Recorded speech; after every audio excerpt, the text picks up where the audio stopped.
Carlos Watson and his supporters are asserting that President Donald Trump has commuted the nearly 10-year prison sentence that he received after being convicted of extensive fraud in operating his digital media startup Aussie Media. In a lengthy statement, Watson thanked Trump and reiterated that he had been targeted for prosecution by competitors.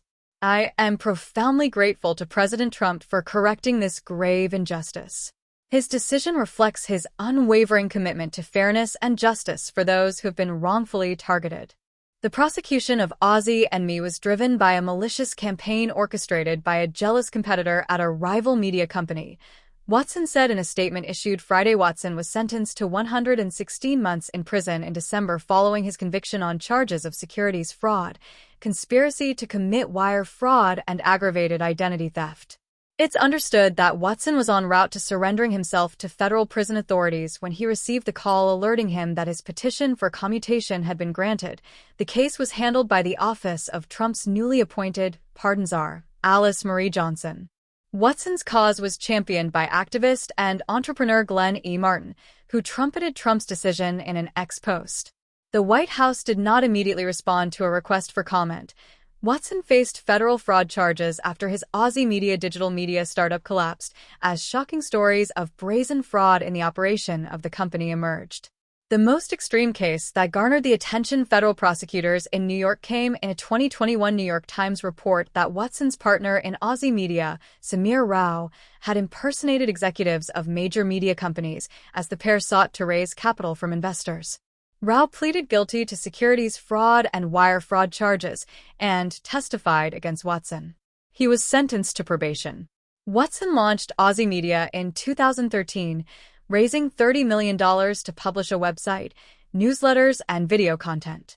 According to evidence at trial, the company struggled to succeed, and Watson was forced to take on debt and seek additional investment. Prosecutors argued that Watson routinely lied about the company's revenue and its revenue projections, thereby swindling investors out of millions of dollars. Watson was convicted on all counts. He and his allies pushed back aggressively on the charges before, during, and after the trial. A website, 2blackk4business.org, argued that Watson was railroaded by a biased judge and cast the case in racial terms, saying it was part of America's history of tearing down black excellence. In February, Watson was ordered to pay $96 million in restitution and forfeiture. Here is Watson's full statement issued late Friday. "I am profoundly grateful to President Trump for correcting this grave injustice. His decision reflects his unwavering commitment to fairness and justice for those who have been wrongfully targeted. The prosecution of Aussie and me was driven by a malicious campaign orchestrated by a jealous competitor at a rival media company.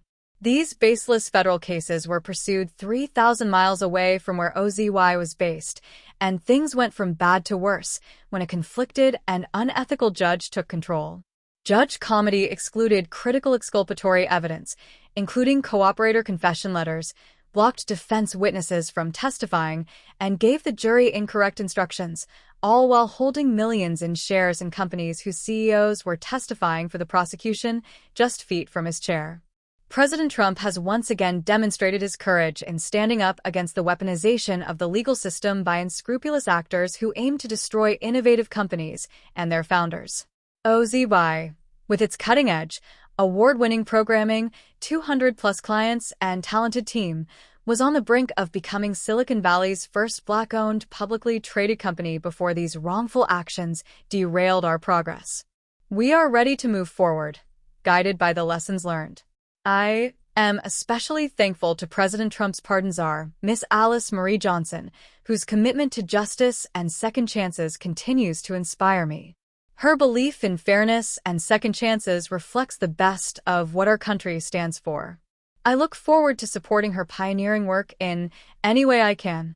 I also want to extend my deepest gratitude to my wonderful family, friends, and key advisors who stuck by me through thin and thinner.